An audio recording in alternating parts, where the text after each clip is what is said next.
Hello students, NCERT maths class 9th में आप सभी का स्वागत है। आज हम लोग प्रश्नावली 2.4 में प्रश्न क्रमांक 5 हल करेंगे। तो आइए सबसे पहले प्रश्न पढ़ लेते हैं। इसमें दिया गया है गुणनखंड ज्ञात कीजिए। तो यहाँ पे हमें 4 प्रश्न दिए गए हैं, आप देख सकते हैं, और इन चारों प्रश्नों के हमें गुणनखंड ज्ञात करना है। इसके पहले भी हम लोगों ने प्रश्न क्रमांक 4 में गुणनखंड ज्ञात किए हुए हैं, तो इन प्रश्नों को उन्हीं प्रश्नों के साथ क्यों नहीं रखा गया, जबकि दोनों में गुणनखंड ही ज्ञात करने थे। तो आइए थोड़ा उस पर फोकस करते हैं। अब आप ये सोचेंगे कि दोनों का कंपैरिजन करना क्या ज़रूरी है, तो आंसर है हाँ, क्योंकि उससे आपको एक आइडिया लगेगा कि सवाल कितने प्रकार के हो सकते हैं। ये देखिए, ये है प्रश्न क्रमांक 4, जिसमें भी हमें गुणनखंड ज्ञात करना था, और ये है प्रश्न क्रमांक 5, इसमें भी हमें गुणनखंड ज्ञात करना है। तो दोनों में कोई अंतर नहीं है क्वेश्चन में, तो लेकिन इनके जो सवाल हैं उनमें फ़र्क है। अगर आप ध्यान से देखें तो इसमें 3 पद हुआ करते थे, 1 2 3, 1 2 3, सभी जगह 3 पद हैं। लेकिन इसको ध्यान से देखिए, इसमें कितने पद हैं? 1 2 3 4। तो अब आपको समझ में आया कि एनसीईआरटी जो है उसमें गुणनखंड ज्ञात कीजिए एक ही प्रश्न के 2 प्रश्न क्यों बनाने पड़े, क्योंकि इसमें 3 पद वाले सवालों को एक जगह रखा हुआ है, और इसमें 4 पद वाले जो सवाल हैं उनको एक जगह अलग रखा हुआ है, ताकि आप एग्ज़ाम में भ्रमित ना हो। 3 पद वालों का गुणनखंड कैसे ज्ञात किया जाता है वो आप समझ चुके हैं अच्छे से, और 4 पद वाले जितने भी समीकरण हैं या बहुपद हैं उनको कैसे सॉल्व किया जाता है वो हम आज समझेंगे। 3 पद वाले बड़े ही आसानी से सॉल्व हो जाते थे 3 या 4 स्टेप में, लेकिन 4 पद वाले ज़्यादा स्टेप में सॉल्व होंगे अपेक्षाकृत, लेकिन बड़े ही आसान होते हैं। तो आइए अब हम प्रश्न क्रमांक 5 को स्टार्ट करते हैं। तो प्रश्न क्रमांक 5 की बात की जाए तो यहाँ पे हमें 4 क्वेश्चन दिए हुए हैं और इनके हमें गुणनखंड निकालना है। तो ध्यान रखिए, ये 3 पद वाले नहीं हैं, ये तो 4 पद वाले हैं। तो इसको कैसे सॉल्व करोगे? तो इसका सीधा सा जवाब है कि हम इसके भी गुणनखंड निकालेंगे, लेकिन एक तरीके से। वो तरीका ये है, यहाँ पे हमें x के 2 मान ट्राई करना है। पहला +1 और दूसरा -1। हम यहाँ पे जहाँ जहाँ x है, जैसे हम पहले क्वेश्चन को टारगेट करें यदि, तो इसमें जहाँ जहाँ x है वहाँ वहाँ हम या तो +1 रखेंगे एक बार और चेक करेंगे कि क्या इसका उत्तर 0 आता है, और -1 रखेंगे। अगर +1 रखने से 0 नहीं आया तो हम -1 रखेंगे, तो उसमें अवश्य ही 0 आ जाएगा, यानी निश्चित है कि 0 आ जाएगा।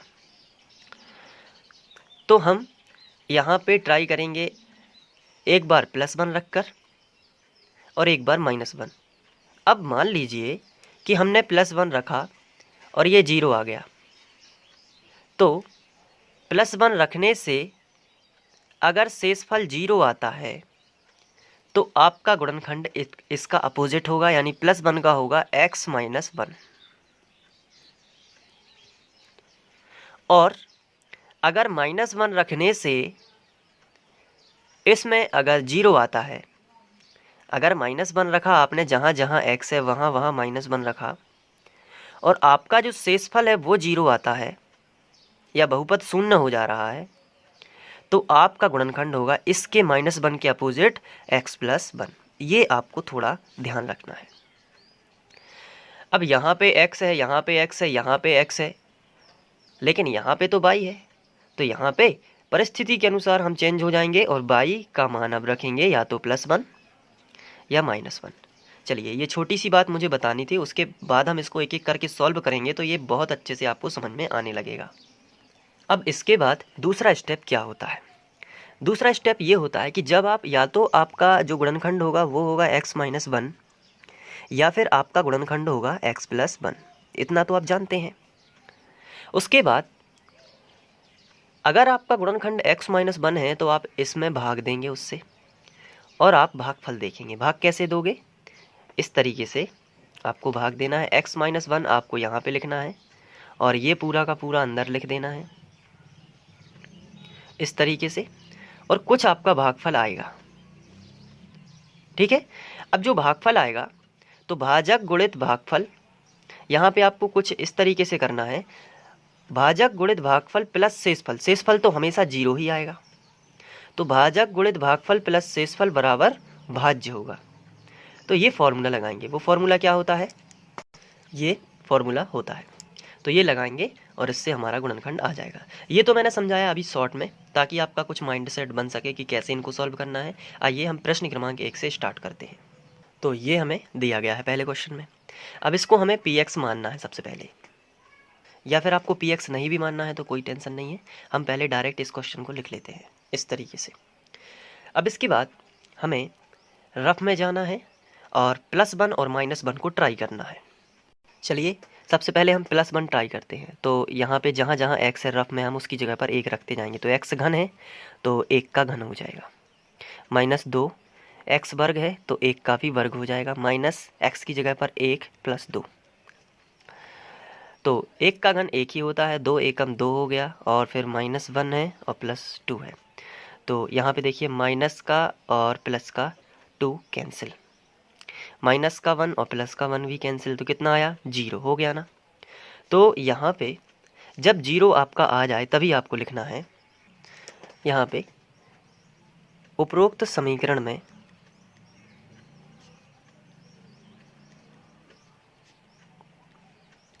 x बराबर 1 रखने पर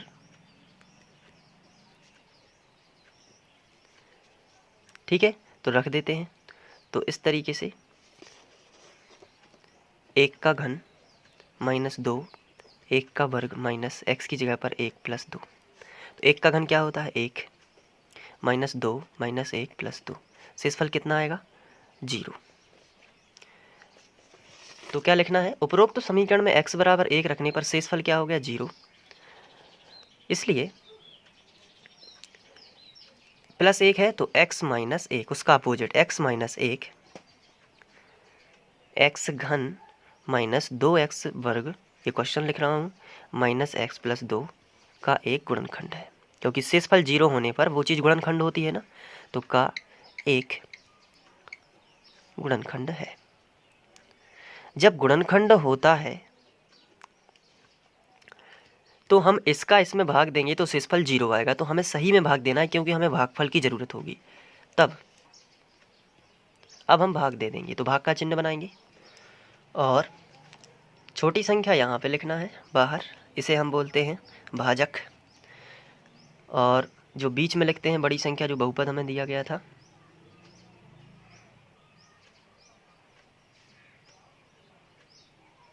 ये भाज्य हो गया। अब इसका भाग दे देते हैं।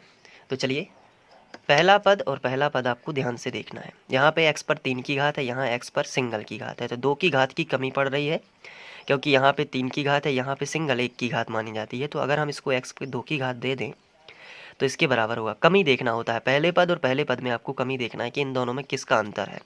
यहाँ पर 3 की घात है, यहाँ पर 1 की घात है, तो कितने की कमी पड़ रही है? 2 की घात की, तो 2 की घात हमने दी।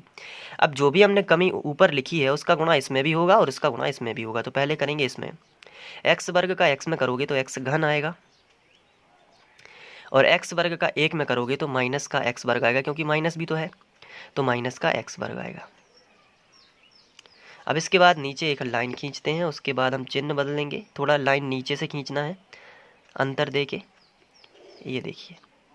अब इसके बाद हमें नीचे वाले जो 2 पद आए हुए हैं इनके चिन्ह बदल देते हैं। तो ये इसका ओरिजिनल चिन्ह कुछ भी नहीं लगा है, तो ये धन का माना जाता है, तो धन में हम गोला लगा देंगे और इसका चिन्ह बदल के ऋण कर देंगे। अभी इसका ओरिजिनल चिन्ह लगा हुआ है माइनस, तो इसमें गोला लगा के इसको पलट देंगे तो ये प्लस हो जाएगा। इसे घटाने की क्रिया बोलते हैं। तो ये कैंसिल हो गया, -2x वर्ग और +x वर्ग है, तो माइनस का ज़्यादा है 1x वर्ग, तो वो बचेगा। माइनस का 2x वर्ग है और प्लस का केवल 1x वर्ग है, तो माइनस का 1 बच जाएगा, -x + 2। अब यहाँ पे कमी देखना है, पहले पद और पहले पद को देखना है। यहाँ पे माइनस है, यहाँ पे क्या माइनस है? आंसर है नहीं, तो माइनस की कमी है। यहाँ पे एक्स वर्ग है, यहाँ पे एक्स वर्ग है क्या? नहीं, यहाँ पे तो केवल एक्स है, तो एक्स की कमी है, तो एक्स रख दिया। तो अब माइनस एक्स दोनों की कमी है। अब जो कमी आई हुई है इसका फिर इसमें और इसका इसमें, दोनों में गुणा होगा। तो माइनस एक्स का एक्स में करते हैं तो आएगा माइनस एक्स वर्ग, और माइनस माइनस का हो जाएगा प्लस, और एक्स एकम एक्स, तो प्लस एक्स। अब देखते हैं क्या आता है। नीचे वाले का फिर चिन्ह बदलेंगे, तो ये माइनस का है तो प्लस में आ जाएगा, और ये प्लस का है तो माइनस में, तो ये कैंसिल हो जाएंगे। यहाँ पे आप देख रहे हैं माइनस एक्स वर्ग और प्लस माइनस का एक्स, और माइनस का एक्स हो जाएगा माइनस का 2x, क्योंकि दोनों माइनस माइनस के हैं तो जुड़ जाएंगे। और प्लस कितना आएगा? 2। अब यहाँ पे कमी देखना है पहले पद और पहले पद में। यहाँ पे माइनस है, यहाँ पे क्या माइनस है? आंसर है नहीं, तो माइनस लगा देते हैं। यहाँ पे 2 है, यहाँ पे 2 है क्या? नहीं, तो 2 की भी कमी है। फिर इसके बाद यहाँ पे एक्स है, यहाँ पे है क्या? हाँ, यहाँ पे एक्स है, तो केवल इतनी ही कमी है। अब इसका गुणा इसमें भी होना है और इसका गुणा इसमें भी होना है। तो -2 का एक्स में करोगे तो आएगा -2x, माइनस माइनस का प्लस, और 2 एकम 2। अब इसमें भी इसके चिन्ह बदल देंगे, तो ये माइनस का है तो प्लस का हो जाएगा, ये प्लस का है तो माइनस का, ये दोनों कैंसिल। तो शेषफल कितना आएगा? 0। माइनस का 2x प्लस का 2x कट गया, और प्लस का 2 और माइनस का 2 ये भी कैंसिल, तो 0। तो भागफल कितना आया? भागफल हम यहाँ पे लिखेंगे। भागफल कितना है? एक्स वर्ग माइनस एक्स प्लस -2, ये भागफल हो गया। अब फॉर्मूले लगाएंगे। सूत्र क्या होता है? भाज्य बराबर भाजक गुणित भागफल, ये आपको याद करना होगा। भाजक गुणित भागफल प्लस शेषफल।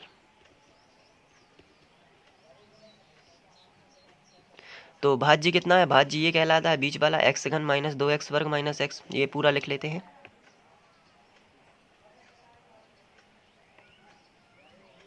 बराबर का चिन्ह है तो ये बराबर। भाजक कितना था? भाजक ये कहलाता है जिससे भाग देते हैं, तो x - 1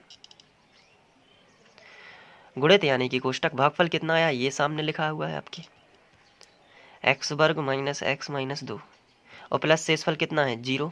तो अब अगले स्टेप में इसे हटा देते हैं, तो बराबर के नीचे बराबर x - 1 और x वर्ग माइनस x - 2, तो x - 1। अब ये 3 पद वाला है, तो इसका हम गुणनखंड जानते हैं, हमने प्रश्न क्रमांक 4 में निकाला हुआ है। तो कैसे निकालते थे, इसके लिए हम रफ का इस्तेमाल कर लेते हैं। सबसे आखिरी वाली संख्या का गुणा सबसे पहले वाली संख्या में। यहाँ पे पहले संख्या कुछ भी नहीं लिखी है तो 1 मानी जाती है, तो 2 एकम 2, पहला स्टेप हमारा कंप्लीट। अब ऐसी कौन कौन सी संख्या है जिनका गुणा 2 होता है? तो 2 एकम 2 ही होता है, लेकिन हमें बीच वाली संख्या में -1 लिखा हुआ है, तो -1 चाहिए। तो माइनस की संख्या बड़ी कर देंगे, प्लस की संख्या छोटी कर देंगे, तो -2 में से 1 चला जाएगा तो -1 बचेगा ना। तो यहाँ पे माइनस का 2x सेलेक्ट हुआ और प्लस का 1x, तो इसको हम लिख सकते हैं कि x वर्ग माइनस 2x प्लस 1x, तो 2 में से 1 चला जाएगा तो माइनस का x बच जाएगा, और माइनस का 2 ज्यों का त्यों। पहली वाली संख्या और आखिरी वाली संख्या ज्यों की त्यों, बीच वाली संख्या को बस तोड़ दिया है -2x प्लस x में, तो -2x में से 1x जाएगा तो माइनस का 1x ही बचेगा, ब्रैकेट लगा दिया। अब इसको सॉल्व करेंगे, तो x - 1 यहाँ पे इन दोनों में से अलग कॉमन निकालेंगे और इन दोनों में से अलग कॉमन निकालेंगे। तो यहाँ पे x है, यहाँ पे x है, तो x कॉमन लिया तो क्या बचा? 1x तो कॉमन ले लिया तो 1 तो बच गया ना, माइनस यहाँ पे x पूरा का पूरा कॉमन लिया तो कितना बचा? 2। यहाँ पे बताइए 2 है, ये x यहाँ पे है, यहाँ पे है क्या? नहीं है। यहाँ पे 2 है तो यहाँ पे 2 नहीं, इन दोनों में से कुछ भी कॉमन नहीं है, तो प्लस का चिन्ह लगा के 1 कॉमन ले सकते हैं। और उसके बाद ये हमने लिख दिया, अंदर का चिन्ह नहीं बदलेगा क्योंकि प्लस का 1 कॉमन है, अगर माइनस होता तो बदलता, तो माइनस का 2 ज्यों का त्यों।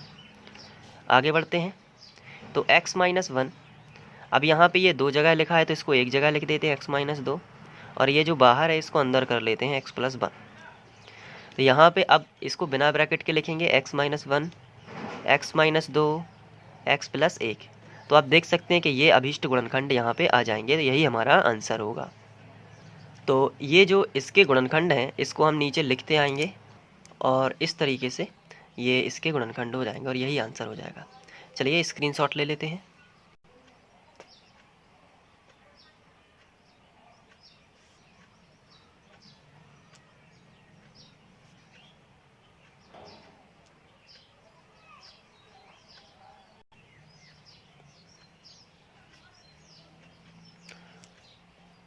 Thank you.